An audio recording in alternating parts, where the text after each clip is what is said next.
Bonjour Marine. Bonjour Agnès. Comment allez-vous? Bien et vous? Alors aujourd'hui on va parler d'échange de données, de facturation électronique. Exactement, des sujets intéressants.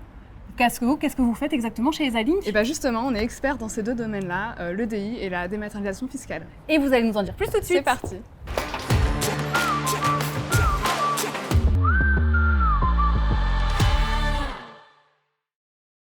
Marine Gérard, vous êtes directrice commerciale et marketing chez ESALink. Exactement. ESALink, c'est une entreprise créée en 2017 qui est spécialisée dans l'échange de données informatisées et la facturation électronique. Alors vous êtes partenaire certifié IBM, Generix, Cléo. Vous accompagnez vos clients sur des projets de dématérialisation et d'automatisation des processus métiers. Pouvez-vous m'expliquer quels sont ces projets justement ? Alors les projets, ça va tourner principalement dans le fait d'automatiser en fait l'ensemble des échanges entre deux partenaires, que ce soit des clients ou fournisseurs. L'idée, c'est d'automatiser l'ensemble des échanges pour les intégrer de manière automatique, augmenter la productivité, réduire les coûts. L'EDI apporte tous ces bénéfices aujourd'hui. De façon informatique. Tout à fait. Alors en 2021, votre chiffre d'affaires a augmenté de 60%. Belle performance. Selon une récente étude menée par IDC France, le budget des dépenses informatiques des petites et moyennes entreprises consacrées à la transformation digitale serait multiplié par 1,5 entre 2019 et 2024.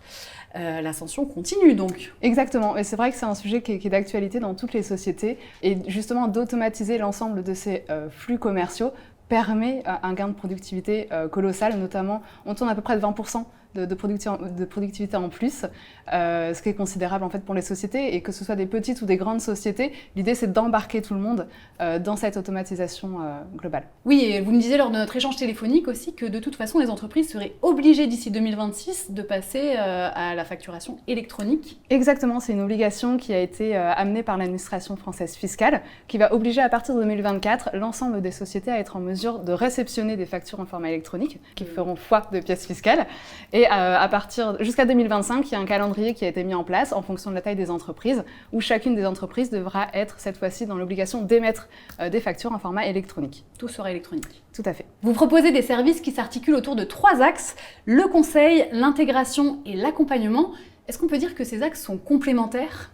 Ils sont complémentaires, mais ils sont également à la carte. On peut par exemple choisir des activités dans le conseil uniquement sur de l'audit, l'intégration par exemple uniquement pour de la migration d'une solution EDI à une autre. Ensuite, on a la partie accompagnement où on peut avoir que de la TMA, où là on va gérer votre solution informatique pour vous à votre place. Voilà, ce sont des services qui peuvent se cumuler, ou alors à la carte en fonction des besoins de nos clients. Alors vous en parliez justement, la TMA, vous êtes également spécialisé en web EDI, vous êtes d'ailleurs intervenu chez Sanofi pour l'installer chez eux. En quoi cela consiste exactement ? Alors le web EDI, c'est justement dans cette optique d'embarquer l'ensemble des partenaires. On a Sanofi qui est une très grande société qui travaille avec des plus petites entreprises. Et là, l'idée, c'est de leur mettre à disposition une solution EDI dédiée en fait et qui soit accessible pour les petites entreprises. Vous avez développé également une nouvelle plateforme très intuitive avec notamment un chat en direct. Exactement, c'est notre plateforme Optimize qui a été développée en partenariat avec IBM. Donc le socle de la plateforme est une solution IBM qui est robuste et solide, où l'ensemble des flux sont sécurisés et fiabilisés. On a été soutenu dans ce projet par la BPI. Et cette plateforme met l'utilisateur au centre en fait du développement, c'est-à-dire qu'on a pris en considération l'ensemble des retours de nos utilisateurs aujourd'hui EDI et également de nos collaborateurs pour développer la solution la plus optimum possible, d'où le nom Optimize. Cette plateforme a pour vocation d'être accessible et compréhensible par l'ensemble des métiers d'une société, que ce soit des techniciens ou des profils métiers comme des comptables ou des commerciaux. Et l'idée, c'est de rendre quelque chose de très technique qui a été développé par des ingénieurs très accessible en fait, à n'importe quel profil. Des innovations permanentes. Tout à fait. Vous avez créé un nouveau site web, vous déménagez vos locaux, vous êtes en cours de certification également de la norme ISO 27001, pardon. C'est ça. En quelques années, ESALink s'est fait sa place. Que peut-on vous souhaiter de plus pour le futur ? La réussite, de beaux partenariats, de beaux clients, de beaux développements. C'est tout ce qu'on peut souhaiter. Et vous avez l'air bien parti pour ça. Ouais, merci. Merci beaucoup Marine pour cet échange. Merci à vous.